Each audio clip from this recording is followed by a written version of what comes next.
이슬람 교인, 마호메트교, 이슬람 교인 한 사람하고 기독교인 한 사람 둘이서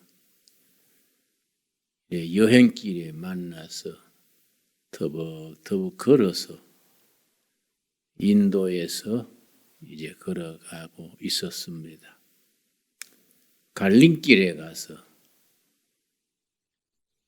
크리스찬 기독교도가 나는 이쪽 길로 가겠습니다. 당신은 어느 쪽으로 가십니까? 웬만하면 이쪽 길로 나와 동행하시지요. 그랬더니 이슬람 교인이 나는 우리 교조 마호메트 무덤으로 지금 참배 가는 길입니다. 우리 이슬람 교도들은 세계 어느 나라에 살든지 평생에 한 번 이슬람 교조 마호메트 무덤을 참배하는 것을 큰 영광으로 삼고 있습니다.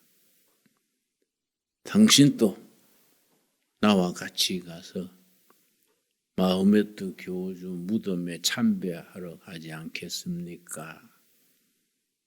그랬더니 그 기독교인이 허리를 펴고 말하기를 나는 무덤 없는 종교를 믿습니다. 우리 기독교의 주님 예수 그리스도는 이 땅에 무덤이 없습니다. 당신은 무덤을 남긴 교주를 믿습니까? 같은 사람으로 무덤에 붙인 사람을 구주로 섬길 가치가 없지 않습니까? 우리 기독교인들은 무덤 없는 종교, 무덤 없는 신앙을 따릅니다. 큰 대화를 나눈 이야기가 있습니다. 공자님은 가는 곳마다 공자님 사당이 있어서 공자님 생신 때는 전 세계에 흩어진 공자 사당에서 제사를 올립니다. 마호메트는 아예 이슬람 교는 사우디아라비아의 메디나에 거창한 무덤을 마련해 놓고 전 세계 이슬람 교도들이 평생에 한 번 성지순례를 의무화합니다. 지난 몇 년 전에는 너무 많이 모여가지고 밀다가 수십 명이 압사 밀리는 무덤에 밟혀 죽고 그랬었습니다. 그런 다른 어느 종교에 비해서 기독교의 특성이 뭐이냐? 예수님은 무덤이 없으십니다. 십자가에 죽으시고 십자가에 달리시고 죽으신 지 사흘 후에 부활하셔서 지상에 시체를 남기지 않았습니다. 부활하신 주님은 무덤이 지상에 없습니다. 그래서 기독교를 일컬어 무덤 없는 종교다. 부활의 종교다. 그렇게 말합니다. 대학에서 철학과에서는 종교학을 배웁니다. 종교학, 종교철학을 과목으로 듣는데 지구상에 종교가 3,000여 가지가 있습니다. 전 지구상에 사이비 이단 그런 거 말고 정상적인 종교가 한 3,000여 종교가 있는데 우리 기독교 신앙의 유일한 다른 2,999 종교에서는 없는 거 한 가지가 있습니다. 부활신앙입니다. 부활신앙.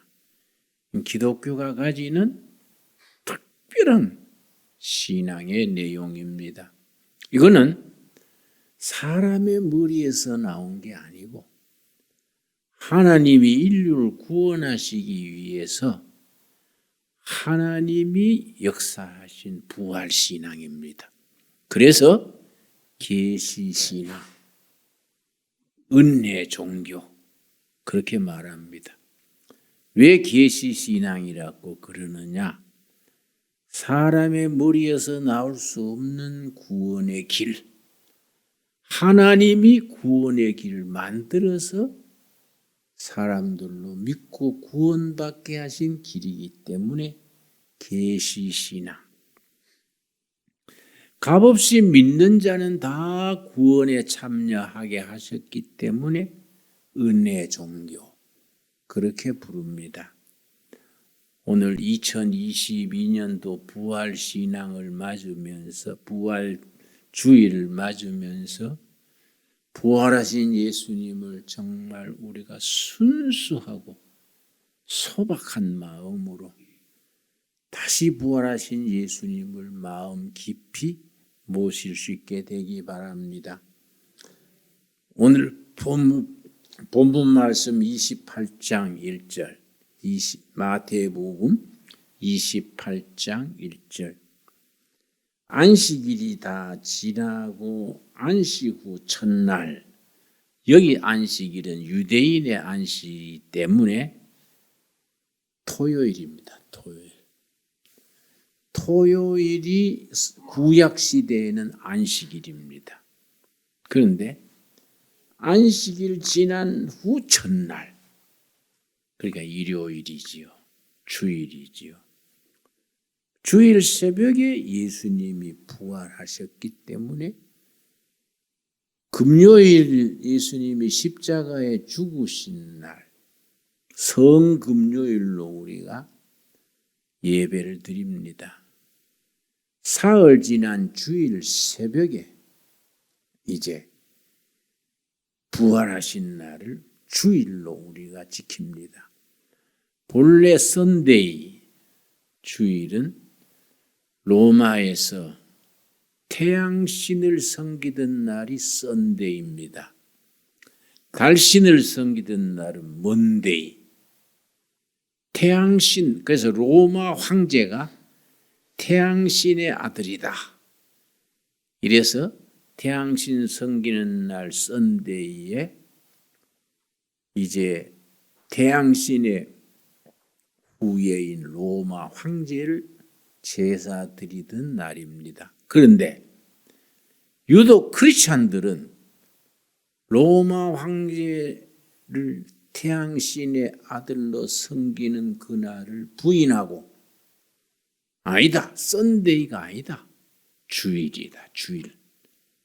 예수 그리스도가 부활하신 날, 주님의 날이다. 우리는 일요일, 썬데이라 하지 않고 딱 따지자면 우리는 주일로 부릅니다. 주일. 주님이 부활하신 날, 주일입니다. 그래서 일요일과 주일이 다르지요. 그 의미를 확실하게 구분할 수 있어야 됩니다.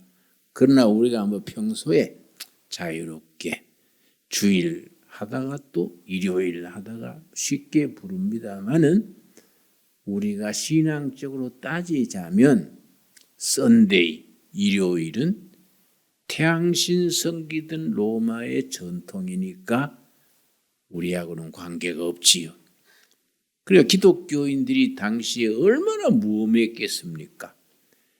태양신의 적자인 로마 황제를 제사 드리는 날, 기독교인들은 그때는 한 줌밖에 안 되는 저 변두리에서 생겨난 변두리 종교 크리스찬들은 황제를 섬기는 날 엉뚱하게 무엄하게도 예수를 섬기고 주일, 주님의 날 그러니까 괘씸한 거지요.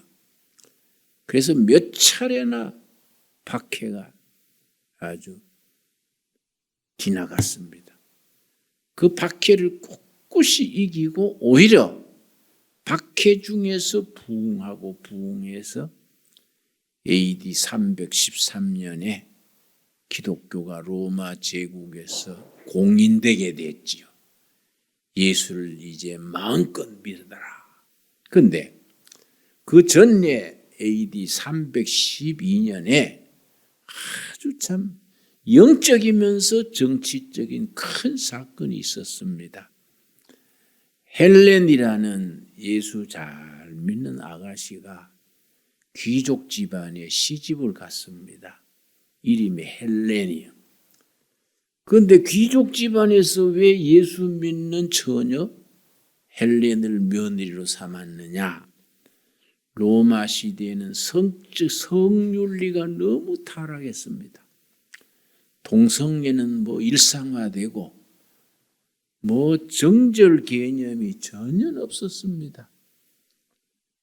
그런데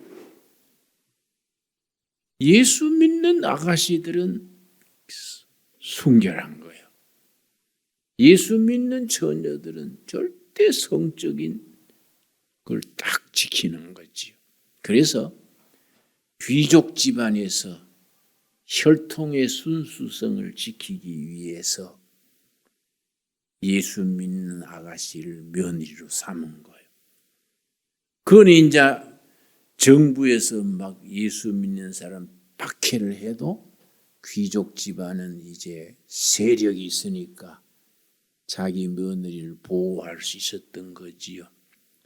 그 헬렌 아가씨가 신앙이 독실했기 때문에 시집을 갔는데 그 헬렌 신부가 낳은 아들이 로마 황제가 된 거예요.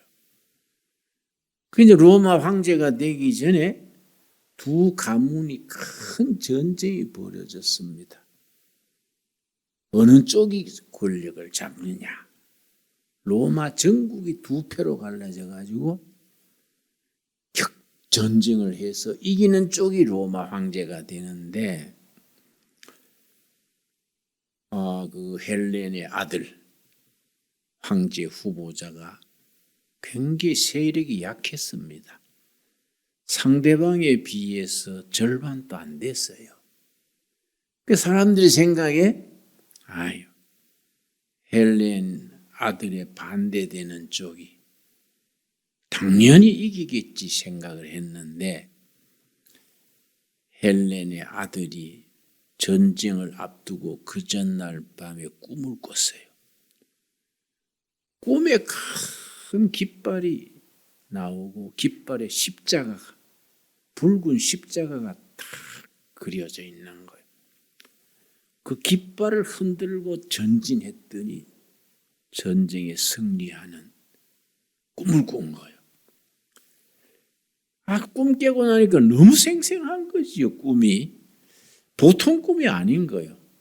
그래서 부하들을 불러가지고 자기 꿈에 본 그대로 이렇게 생긴 깃발을 만들어라. 큰 이렇게 이제 기둥 위에 큰 깃발을 해서 거기에 붉은색으로 십자가를 딱 새긴 깃발을 만들어라. 그래서 그 다음날 전쟁을 할 때 그 깃발을 앞세우고 진격한 거예요. 진격을 하는데 양패가 어디서 부딪혔냐면 다리 위에 이쪽 세력 저쪽 세력 부딪히는 다리 위에서 딱 부딪히게 됐습니다. 그러니까 다리가 좁지 않습니까? 숫자 많은 게 별 이익이 없는 거예요. 다리가 좁으니까 한꺼번에 다 못 달가드니까. 그런데 십자가 앞세운 이 헬렌의 아들 쪽에서 대승한 거예요. 대승. 그래서 이 사람이 왕이 됐는데 거의 AD 312년이요. 왕이 된 뒤에 황제가 된 뒤에 그 다음에 1년간 준비해서 AD 313년에 기독교를 공인한 거지요. 누구든지 예수를 마음껏 믿어라. 그러니까 지하에 숨어있던 지하 교인들이 다 일어났어. 기독교 시대가 열린 겁니다. 참, 이 십자가 신앙과 부활 신앙, 기독교의 양쪽 기둥이지요. 십자가의 어둡고 고난의 밤을 거쳐서 부활의 새벽이 오는 겁니다. 그 부활이 있었기 때문에 우리 기독교는 무덤 없는 종교예요. 이슬람교도 유교도 세상 다른 종교들은 다 교조들의 무덤이 거창하지요. 그런데 기독교는 무덤이 없어요. 왜냐? 죽음을 이기시고 무덤을 깨치시고 부활하셨기 때문에. 기독교인들은 거기에 대한 자랑스러운 긍지를 가져야 돼요. 우리는 다른 종교하고 다르다. 우리는 무덤 없는 종교다. 이 하나님의 계시다. 계시. 하나님이 구원 계시의 방법으로 하나님이 제정하신 구원의 길. 무덤 없는 종교. 부활신앙이다. 부활신앙에 대해서 성경 전체 중에서 가장 집중적으로 기록한 장이 고린도전서 15장입니다. 우리 한번 찾겠습니다. 고린도전서 15장을 부활장이라 그래요. 고린도전서 15장 무슨 장이라고요? 부활장. 꼭 마음에 새깁시다. 고린도전서 13장은 사랑장, 12장, 13장, 14장은 은사장. 은사 중에 최고의 은사가 사랑의 은사라고 13장이 사랑장, 히브리서 11장은 믿음장, 데살로니가전서 4장은 소망장. 이렇게 이제 특별한 장이 있는 거지요. 고린도전서 15장은 부활장이라고 부릅니다. 15장 1절. 그래서 성경 전체 중에서 사도 바울이 부활신앙에 대해서 가장 논리적으로, 체계적으로, 집중적으로 기록한 부분이 고린도전서 15장입니다. 그런데 사도 바울이 고린도전서 15장의 부활신앙을 왜 강조해서 적었느냐? 그 이유가 12절입니다. 고린도전서 15장 12절. 바울이 고린도전서 15장의 부활에 대해서 아주 강조해서 적은 이유가 있습니다. 그게 15장 12절이죠.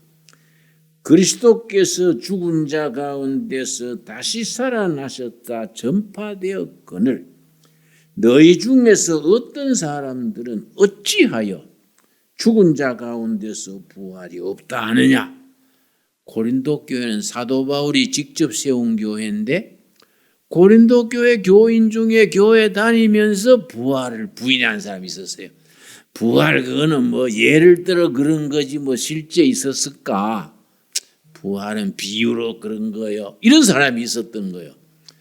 초대교회 고린도 교회에 벌써 부활을 부인하는 사람들이 있었던 거예요. 교회는 다니는데 부활 신앙을 안 믿은 거예요. 그래, 이게 이제 바울이 열받은 거지요. 어찌하여 너희 중에 죽은 자의 부활이 없다 하느냐? 이 말이 되느냐? 그래서 13절. 만일 죽은 자의 부활이 없으면 그리스도도 다시 살아나지 못하셨으리라.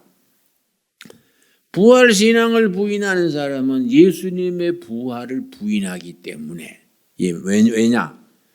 예수님은 부활의 첫 열매지요. 자, 15장 20절 말씀. 15장 20절. 그러나 이제 그리스도께서 죽은 자 가운데서 다시 살아나사 잠자는 자들의 첫 열매, 부활의 첫 열매.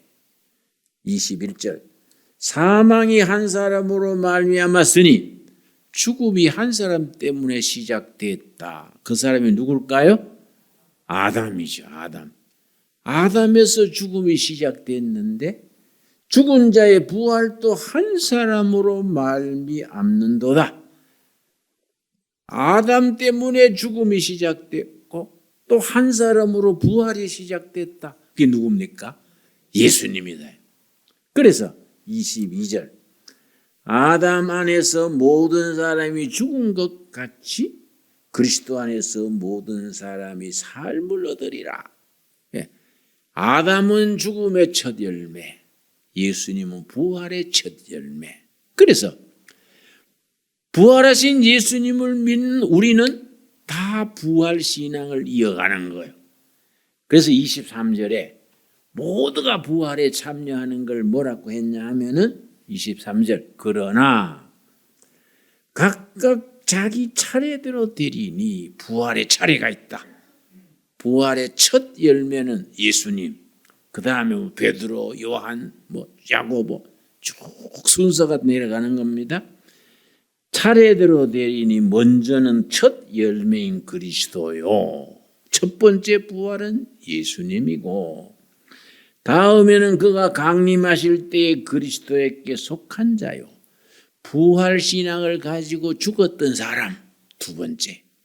세 번째 24절 그 후에는 마지막이니 그가 모든 통치와 모든 권세와 능력을 멸하시고 나라를 아버지 하나님께 바칠 때라.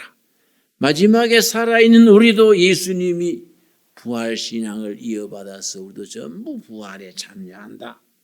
이렇게 이제 나가는 겁니다. 그런데 부활신앙이 예수님이 갑자기 부활하신 게 아니다. 수천 년, 수백 년 전부터 선지자들을 통해서 믿음의 조상들을 통해서 예언되고 예언된 것이 성취된 거이지 갑자기 된 게 아니다. 그래서 15장 1절 형제들아 내가 너희에게 전한 복음을 너희에게 알게 하노니 바울이 믿어서 고린도 교인들에게 전했는 복음 이는 너희가 받은 것이요 또 그 가운데 선 것이라. 고린도 교회 교인들이 사도 바울로부터 받아가지고 그 위에 서 있는 복음. 그 복음은 어떤 복음이냐? 2절이지요.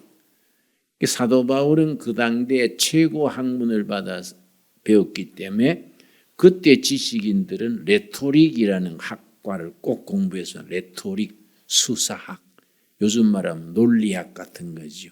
레토릭, 수사학. 이 문장 쓰는 거, 말하는 거, 웅변하는 거 이걸 다 과목에 들어있었어요. 사도 바울은 그런 학문을 거쳤기 때문에 굉장히 논리적이에요.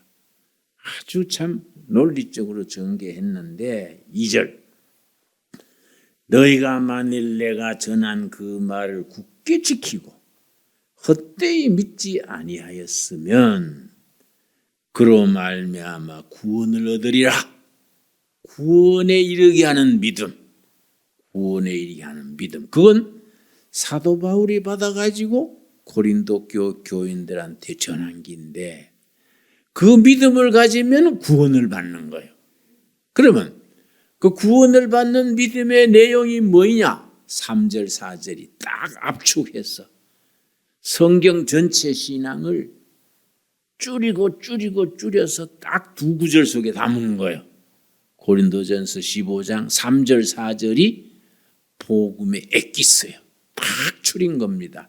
뭐냐? 3절 내가 받은 것을 먼저 너희에게 전하였노니 사도 바울이 받아서 고린도 교인들에게 전한 것 이는 그 내용은 성경대로 그리스도께서 우리 죄를 위하여 죽으시고 성경에 기록된 대로다. 예수 그리스도께서 우리 만인의 죄를 위해 죽으셨다. 이 성경대로는 구약일까요? 신약일까요? 그때는 신약은 안 쓰여졌을 때지요. 그리고 구약 성경대로. 구약에 예언된 대로 그리스도 메시아께서 우리 죄를 위해 죽으신 거이다. 가장 대표적인 것이 이사야서 53장 4절. 우리 찾아보겠습니다. 이사야서 53장 4절 5절을 일컬어서 구약의 요한복음 3장 16절이다 그래요. 구약의 복음장, 이사야서 53장을 구약의 복음장이라 그래요. 예수님을 통해서 믿음으로 얻는 구원을 이사야서 53장에 아주 53장이 12절까지 있는데 12절 속에 딱 간추려서 넣은 거예요.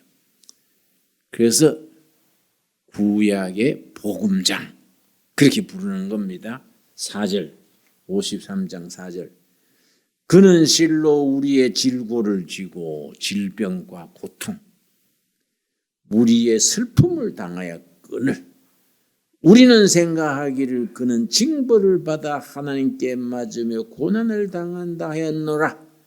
우리의 질병과 고통 우리의 슬픔을 지고 가셨어요. 예수님이 슬픔을 지고 갔으니 우리에게 남은 건 뭡니까? 기쁨이요, 기쁨. 그래서 교회는 항상 축제. 교회가 초상집이 되면 안 되는 거예요. 축제. 결혼식장처럼 축제. 교회는 항상 즐겁고 행복하고 웃고 축제지. 예배가 축제 분위기가 돼야 됩니다. 5절 그가 찔림은 예수님이 십자가에 찔리신 것은 우리의 허물 때문이요. 우리 허물 때문에 예수님이 십자가에서 로마 군인 창에 찔린 거예요. 그가 상함은 우리의 죄악 때문이라 우리 죄를 대신 짊어졌기 때문에 상처받으시고 고난당하신 것이다. 그가 징계를 받음으로 우리는 평화를 누리고 그가 채찍에 맞음으로 우리는 나음을 받았도다. 아멘 합니까? 아멘. 예수님이 십자가에 고난당하시고 죽으시고 우리에게 질병과 고통을 지고 가셨기 때문에 우리가 나았다. 그래서 우리가 치유의 복음이지요. 치유, 회복, 힐링, 가스펠. 우리 이런 병, 저런 병, 마음의 병, 육신의 병, 영혼의 병, 병이 많지 않습니까? 병원에 가보면요, 안 아픈 게 기적이야. 어째 병이 그래 많은지. 안 아픈 게 기적이요? 기적. 응? 하용조 목사님이 나하고 참 친했는데 나를 많이 도와줬는데 그분이 참 너무 과로해가지고 연예인 교회 하면서 그 연예인들이 얼마나 골치 아픈 사람들입니까? 그 목회를 열정적으로 하다가 과로가 쌓여가지고 병이 났어요. 그 내가 참 아끼는 후배이기 때문에 후배는 그 병이 있다는데 어디가 아프요? 그런데 하영주 목사가 나한테 그랬어요. 선배님, 나한테는 어디가 아프냐 물으면 복잡합니다. 어디가 안 아프냐 물어야 간단합니다. 전신만신 오장육부가 병이 다 들었으니까 어디가 안 아프냐 그래야 내가 대답할 수 있지. 어디가 아프냐 그러면 구석구석 다 아픈 거야. 아까운 일꾼이 너무 과로해가지고 그래 참 일찍 죽었지요. 그래도 보면요 좋은 목사들은 빨리 죽더라고요. 옥하는 목사, 하용조 목사, 또 지난달에는 부산의 정필도 목사라고 좋은 분 나하고 동갑인데 지난달에 소천했더라고요. 그게 내가 생각한 거예요. 좀 오래 일하려면 좀 안 좋은 목사가 돼야겠네. 응? 좀 덜 좋은 목사가 돼야 좀 일도 많이 하고 가야지. 그런 생각까지도 했다니까요. 응? 자, 그런데 그가 찔림은 우리의 허물 때문이요. 그가 상함은 우리 죄악 때문이라. 그가 채찍 맞음으로 우리가 나음을 입었도다. 예수님이 십자가에 죽으심으로 우리가 치유가 됐어. 그래서 세계 많고 많은 종교 중에서 힐링, 치유에 대해서는 기독교가 왕자입니다. 왕자. 세계 어떤 종교도 심신이 회복되고 치유되는 데는 기독교 복음에 따라올 수가 없어요. 기독교는 처음부터 마지막까지 영혼이 병들고 정신이 병들고 육신이 병든 이걸 회복시키는 치유하시는 하나님, 그 여호와 라파 그래. 라파가 힐링 갓, 여호와 라파 치료하시는 하나님. 그러고 말라기 4장 2절 보겠습니다. 말라기 구약의 마지막 책이 말라기지요. 마지막 말라기의 마지막 장, 구약의 마지막 장이 말라기 4장인데 4장 2절에 치유의 광선 얘기가 나옵니다. 4장 2절. 내 이름을 경외하는 너희에게는 공의로운 해가 떠올라서 치료하는 광선을 비추리니, 치료하는 광선, 엑스레이가 아니고 힐링 레이, 치료하는 광선을, 의로운 해는 누구를 말하겠어요? 공의로운 해는 누구를 말할까요?